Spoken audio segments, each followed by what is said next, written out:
Thank you so very much, everyone.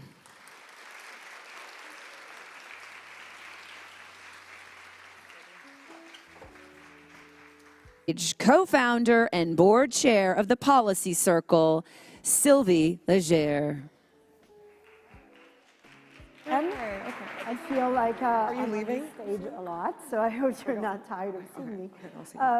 So my guess, our theme is women in the arena, and I have three great women. We have on the agenda Congresswoman Mara Flores, who's going to be here, and she had a change of agenda, so she's not joining us. It's still going to be a really valuable conversation about really what opportunities open when you decide to step into the arena, either run for office or get appointed. So my guests are Genevieve Collins. Genevieve Collins was a congressional candidate in the Texas 32 congressional districts in the 2020 election. She's also executive director and vice president of strategy at iStation, which is a leading educational technology firm. And she's going to tell us more about what she's doing today. So I'll keep it very short. Then we have Terry Reed, who is managing director with Candidate Pathways. Terry has worked for Governor Snyder in Michigan, has been involved, was the director of external relations, was also involved and is currently involved in managing multiple campaigns across the state of Michigan. So she's going to be sharing some of her experience with people who are running for office. And finally, Roxy Ndebumadu, if I said that right.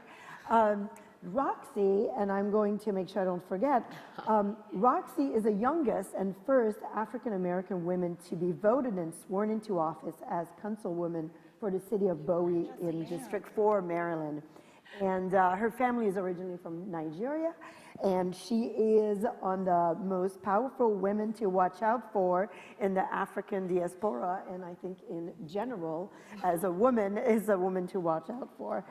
She's currently at Twitch in cybersecurity or safety policy for Twitch. She spent her career as well at Microsoft, just amazing experience. So I'm very excited to have this conversation with them about women in the arena. So I'd love to kind of start off by having each of you just share a little bit what you are doing now. I gave your introduction, but I'd love to start with you, Roxy. You know, what are you doing right now? You are a professional woman, but you're also doing more than just serving in city council. Yes, well, thank you so much, Sylvie. It's wonderful to be here with you and so many amazing women. Right now, I'm currently chief of staff for a company called Twitch. If many of you are not familiar, Twitch is an online streaming platform that focuses on gaming. So if you have younger children, you've probably heard of it. But it's an Amazon-owned company, and currently I focus on trust and safety policy as well as customer experience.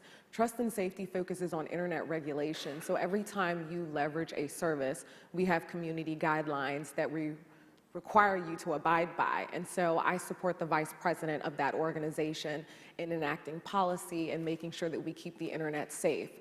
Apart from that, I'm also a councilwoman. I've been serving for 3 years, and I currently sit on the board of affordable housing in the state of Maryland.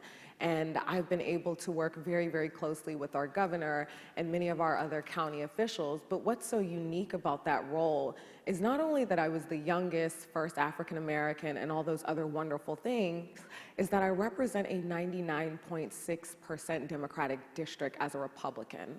And so I just wanted to point that out because sometimes when we talk about the impact of the work, I think it's important to mention the data aspect of it so that you can understand the challenges that might need to be overcome to get to that impact.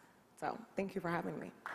Terry, yeah, thank you. Thank you. It's been amazing. And I have to say that we met, Nicole Klein actually followed you on Instagram last year when we were doing the summit on water and energy, and she said this woman was just nominated on the Public Works for the state of Maryland, and then we connected on LinkedIn, and that's how now we're good friends. Yes. And I love how Roxy came to Chicago to meet Betsy DeVos and go to a ball game.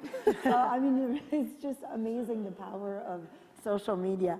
I'll save Terry for later, but Genevieve, love to hear what you are doing right now. Sure. So After I ran for Congress in 2020, I lost my election on November 3rd.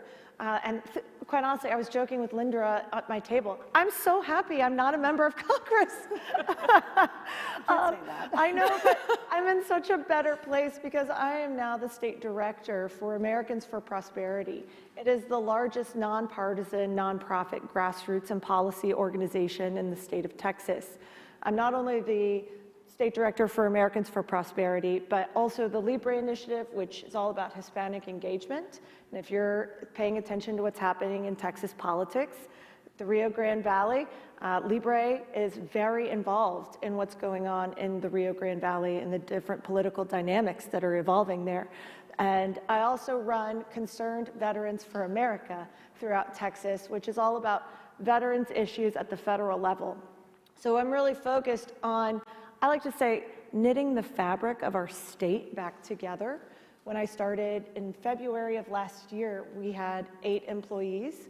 As of today, I've got 35 full-time employees in 13 cities across the state with 200 part-timers and 2,000 volunteers really canvassing, having conversations about reasonable solutions, really knitting our state back together about what's going to move us forward and keep the Texas miracle alive. So Terry, you are committed, you've been all your life, Terry spent all her life, even in college, in politics, so passionate about politics. And tell us a little bit about what you are doing, the initiatives that you are part of right now. So Sylvie and I own a company called Candidate Pathways, which is a software company that is based on designing or recruiting and training women, mostly women, but really anyone, to run for office, kind of the way Major League Baseball recruits and trains its talent. So Sylvie asked me at the World Series if we could or find women to run with this system, and once she explained how scouts for professional teams go all over the country and the world to find talent, and then they get coaches to get them better on a skill set, I realized we could do this for politics, so we launched a pilot program in Michigan called League of Our Own. And to date, since 2018, we've had 62 women on the ballot. 38 of them have won their elections. And this year we have 25 on the ballot, and we won so far 8 of our 9 primaries, and then the rest of them will be decided in November. So it's very exciting. It is my passion to get more people involved in politics, to run for office. While I don't want to do it, I want to help wonderful people. Say that, right? I can say that. I'd love to know, and maybe Roxy, you could start about, what interaction or what happened, what triggered this voice that perhaps was always there in the back of your mind to jump in and run for office. What got you to actually do it? And you did it really in a short time frame, right? In city council. Yeah. Ooh, my election was very, very quick. Unlike many elections, but essentially what ended up happening was I was at Microsoft at the time, and I was my second year at Microsoft. I was pretty relatively new out of college, and I was known as this person that always spoke up, always had something to say, always advocating for someone, always defending someone. And I had a mentor. His name is Fred Humphreys, and Fred Humphreys is currently the corporate vice president of government affairs for Microsoft. And Fred said, Roxy, you kind of always have something to say. Like, maybe you should go get involved in politics or something like that. And I was like, I never thought of that. Like, I don't think people will elect me. And he's like, you might be surprised. Maybe you want to look into that. So 3 days after that conversation, I looked online and I was like, what's available in my area? And to my surprise, city council was available. 3 days after that, I registered and filed to run for office. And get to get signatures or petition. You got a petition. We don't require that in the state of Maryland, so there were no petitions. But there were 4 other people already running, and so it was kind of just this experience of, wow, I probably won't win, but at the very least, at least I'll get my voice out there, and my story will be heard, and my advocacy will be heard. So I ran for 45 days and then ended up winning by 16 votes. Yes. Wow, come on. 16. 16. This is where every vote Counts. every vote counts, and every vote counts. So it was really, I think someone on a panel yesterday said, women need to be asked, but I think it's also men. Everybody needs to be asked to run because it gives us a confidence and to say yes. And it's great that you actually looked up and you said, oh, look at that, I could be a city councilwoman. So good for you. I will say I didn't know what I was doing, and I was probably the most transparent and open person because I was like, this is grassroots at its finest. Let's take everybody on the journey. I don't know what I'm doing, but we're going to figure out together. So, well, I'll go back to my next question, but Genevieve, what about you? Like, what was your trigger to decide to run for Congress, no less, which is a bigger deal, and sometimes people who ask us to run for those positions realize. Or tell us. Like Roxy, I had no idea what I was doing. So ignorance is bliss occasionally. So in April of 2019, I hosted Texas Congressman, a young guy, to my office. I spent 12 years in the education technology sector helping grow my family business. And so I started just having informal roundtables and conversations with my peers, who mostly happened to be young men and who are interested in politics. So we're sitting at our giant boardroom table having lunch. This congressman looks over at me and it's like, Jen, I think you should run. I think you can beat Colin Allred. And I was like, who are you talking to? And then in hindsight, what's amazing as I reflect back on that moment, there's 20 men at the table and the one congressman said, you. And it had never occurred to me. But I was like, it planted a seed, and I had been involved in politics. My grandmother was the first woman ever elected to the Dallas City Council. I'm actually wearing her pen today. She was elected in 1957, the first woman ever elected in Dallas. So I grew up in politics kind of in my family. I had an uncle that was a congressman, or great uncle, but I never thought it was going to be me. And to that point, I was in one of the breakout sessions yesterday about women running for office, and like you have to be asked. Well, sometimes I wasn't asked. It was mentioned. But I want to just quickly say, like, when I said I'm going to do this, I ran the data myself. I had wine on my floor as I'm like drawing maps and looking at vote counts, and I have no idea what I'm doing. But I had a family meeting, and I think this is really important because I don't know who needs to hear this message, but there's a lot of people that will tell you no. It's not your time. Why do you even think you can do this? My mother and sister were those people. This is my own family.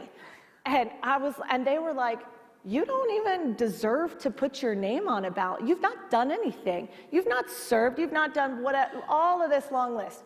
Meanwhile, my dad is at the other end of the table crying, and he's like, I think this is God's purpose for you, and I'm like, what is going on at this family meeting? But in all honesty, there's a lot of people that will tell you no, and all you have to do is be your own best advocate and decide that you want to be a yes.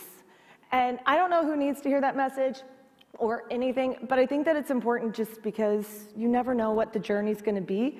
And I have to tell you, I had no idea what running for Congress was going to be like. I was very transparent. I was 33.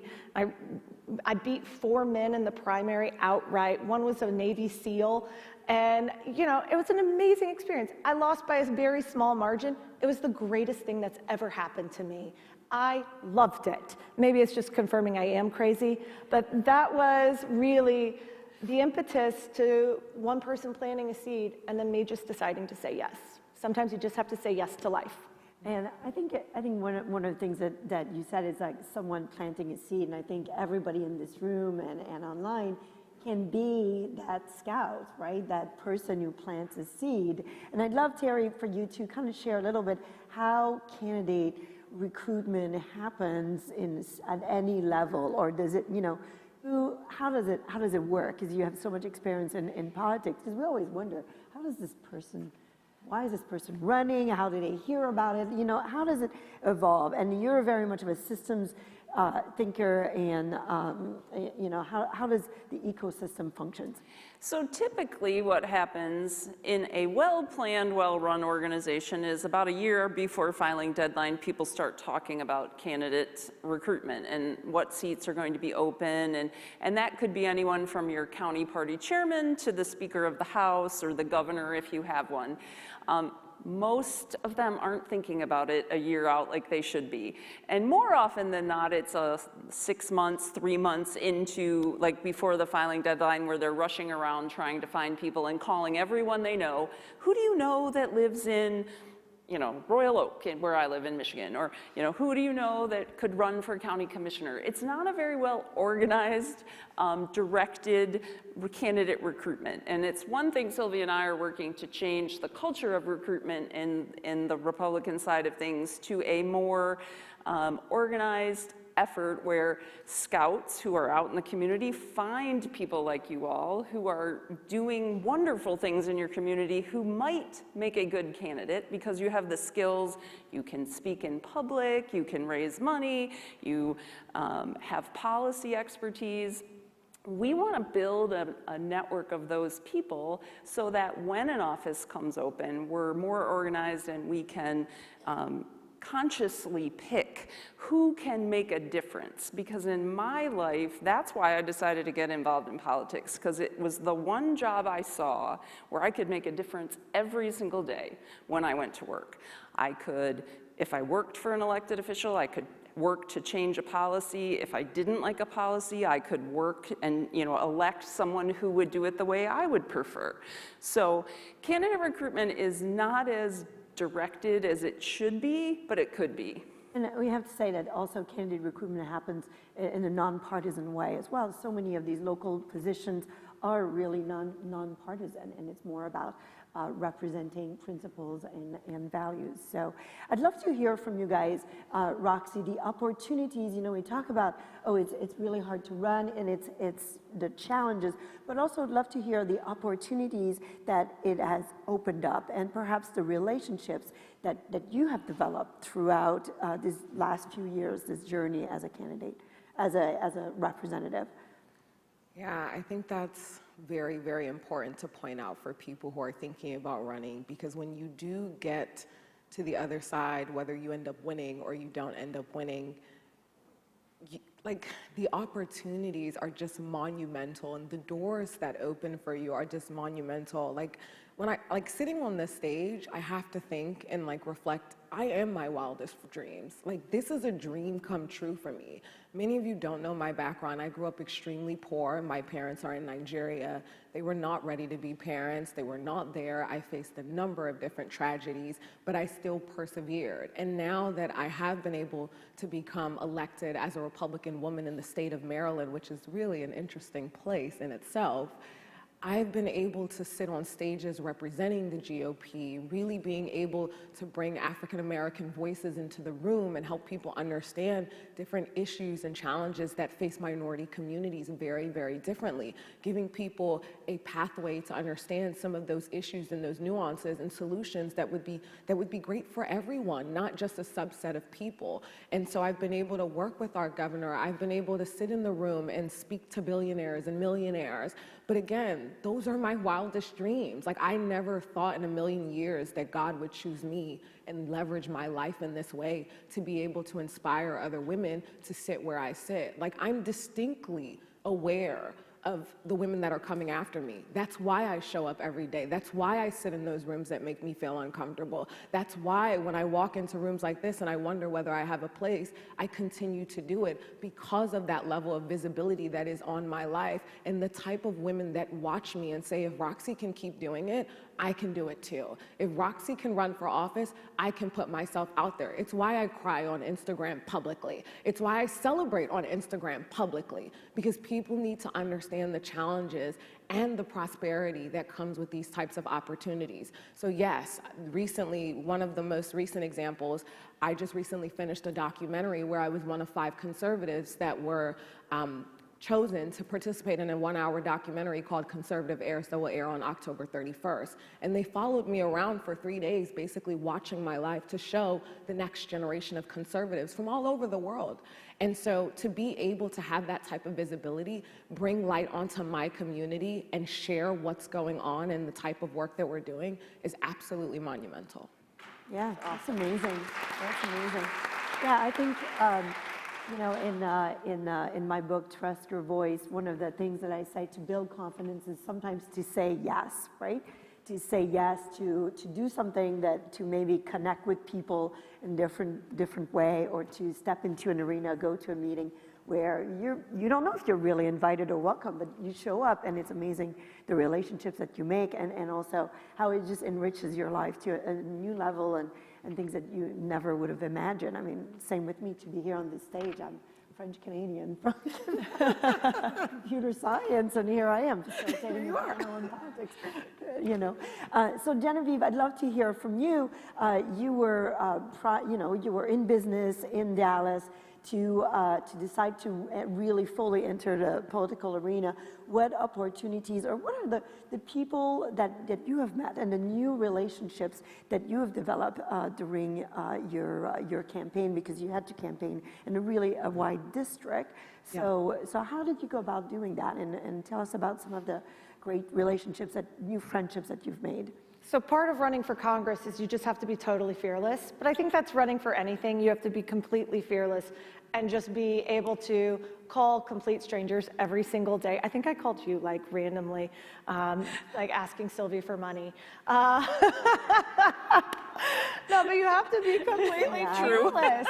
And, but I will say the opportunities that present themselves are both personal and professional. So professionally, not only this is a good panel because Roxy is really the next generation. I'd like to think that I'm also the next generation, but we have different experiences. And I think it's important to understand, like, I lost a campaign. I ran one of the biggest campaigns in the country and one of the most tight races, and I lost, and that's okay. I lost a race. I didn't lose at anything, really. I won a fiance. I met my fiance during the campaign. So turns out I'm getting married in 28 days. So turns out, like, you never know. Like, we never would have met if I hadn't have run for office, because he was in DC, I was in Dallas. We never would have met. We had no reason to reconnect. But the relationships that you meet, the ability to, I mean, I met normal people. My faith in humanity was restored by running for Congress, because you meet such genuine people all across your community, across the nation, and you can have I looked at the opportunities like, this is a great moment to expand the tent. I was the Republican nominee. I wanted to demonstrate that there are young, vivacious, dynamic Republicans with business sense and common sense and a sense of urgency that want to be in DC to make a difference and not just keep doing nothing. And part of that opportunity has now really catapulted me into where I'm doing now, where, I mean, I'm helping state legislators author bills on healthcare, on criminal justice reform. I have 4 bills on healthcare going into the Texas legislature. I'm working with the governor on criminal justice reform and bail reform. I'm working with the lieutenant governor of Texas on education policy. And I get to work at the federal level, working with Congresswoman Beth Van Dyne on her HSA bills. So just because I didn't necessarily become a congresswoman doesn't mean that I'm not able to continue to contribute. I see what my opportunities now is serving 29 million Texans, not just serving 1 million Dallasites. Right. And so I think that that's really important. And the opportunity for saying yes is so much bigger than what I could have ever dreamed. Yeah, thank you for sharing. Thank you for sharing. You know, Terry, we're kind of running out of time. Love to open it up a little bit for questions. But maybe what are the key qualities that you see in candidates that are running successful campaigns, whether they win or lose, but just like the qualities that matter the most, I guess, if you are to step into the arena, and perhaps even when you were working for a governor and you were part of identifying people to serve in government as well. And what do you look what do people look for to serve? Because I think we're also about being appointed to different boards, commissions, and how do you recommend that people make themselves visible, and also what qualities should they really put forward to be invited to participate or to Sylvie? say, hey, I can do it. Yeah, so one of my jobs for Governor Snyder was the appointments division. We had 483 boards and commissions that the state appointed, everything from healthcare to agriculture and beyond. And we were always looking for people who, one, had a passion for service, right? That's always my first criteria. Do you want to do it? Do you have an idea that you want to push forward, or a bill that maybe really got you mad, or whatever? That passion and that engagement to serve is so important in every level, whether it's an appointment or running for office or serving in office. The other thing we look for is expertise, right? Especially on these boards. If, you know, a lot of times the boards have very specific requirements. If it's a nursing board, you have to have so many nurses and so many not civilian type, you know, appointments. So what qualifications do you bring? But make your voice known. Call the appointments office in the governor's office or your county board of commissioners, because every municipality has some form of appointment that they do, whether it's a city, a county, a state. Call the office, get to know your elected officials. Work ethic is the other thing that I always try to, you know, keep an eye on, because most of these jobs are very difficult and time-consuming and labor-intensive. You have to put in the work. They had to go door to door. They had to raise the money. I'm the one behind them, always pushing them, going, oh, did you make your phone calls today? How many dollars did you raise? Like, I'm the nudge in the business, right? And so it's the discipline to do the things that you don't want to do but have to be done that makes you successful in this business. Great. Well, thank you. I'd love to take some questions. One of the things I'd love to point out to all of you guys, there's a brief that we have that is called the active voter. And I have to say, my daughter just moved to Texas, and she just registered to vote in Texas. So she was home for fall break, and I'm like, we're going to walk through the brief together. And I opened the brief, and I walked through, watched a little video, what to expect in the voting booth. There's links there to Ballotpedia, which is you put in your address, and you see a whole ballot of who to vote. And this is where she discovered who she would be voting for in Congress and different panels. And we noticed that actually in Dallas, there were so many seats in the courts, in some of the courts, that there was no opposition. It was just one candidate. There was no choices. And that's really something to look at. So I invite all of you as an action item, and we heard Roxy won by 16 votes. So every vote matters, but to engage with the young people in your lives, to go through the action of looking what's their ballot, walking through the active voter guide.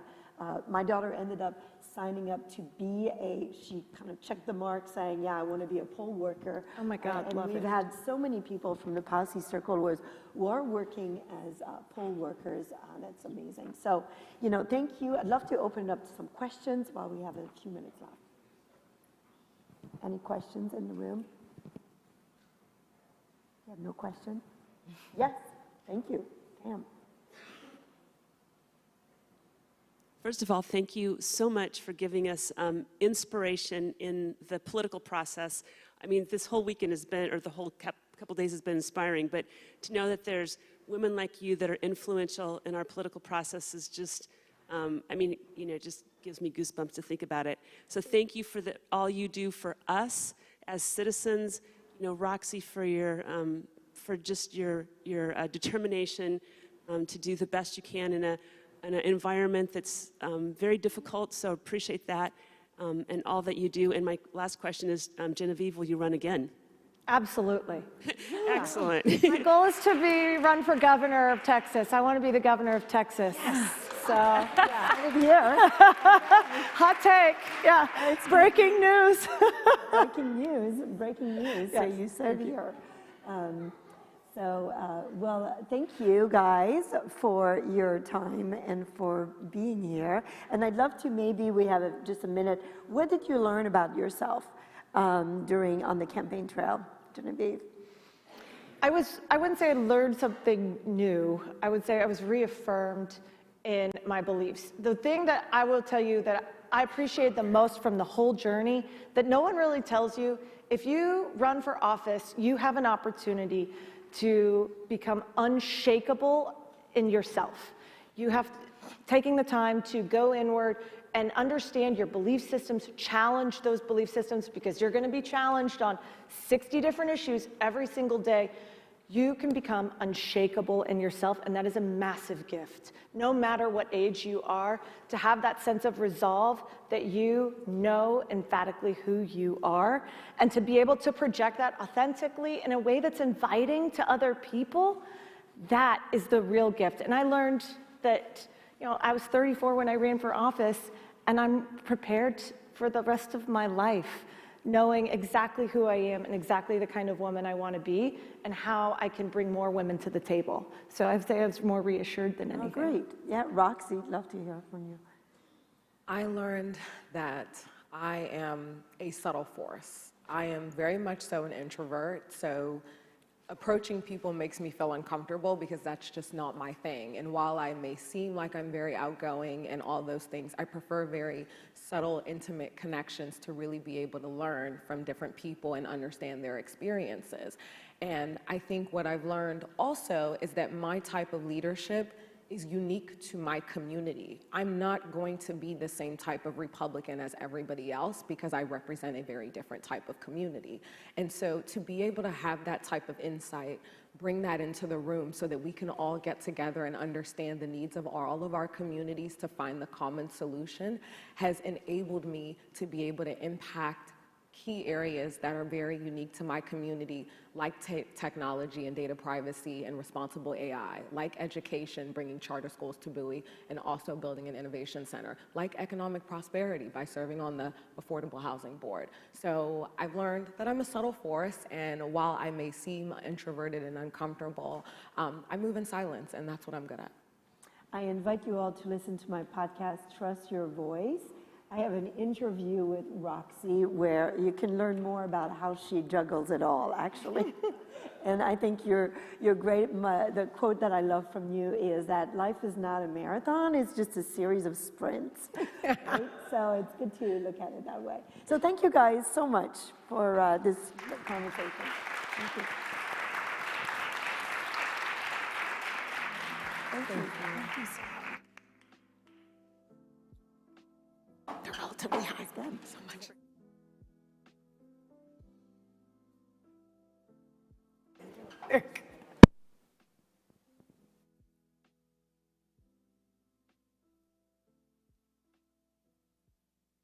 Was that? Are you feeling encouraged? Are you ready to go? All right, so on your table, you have a timer.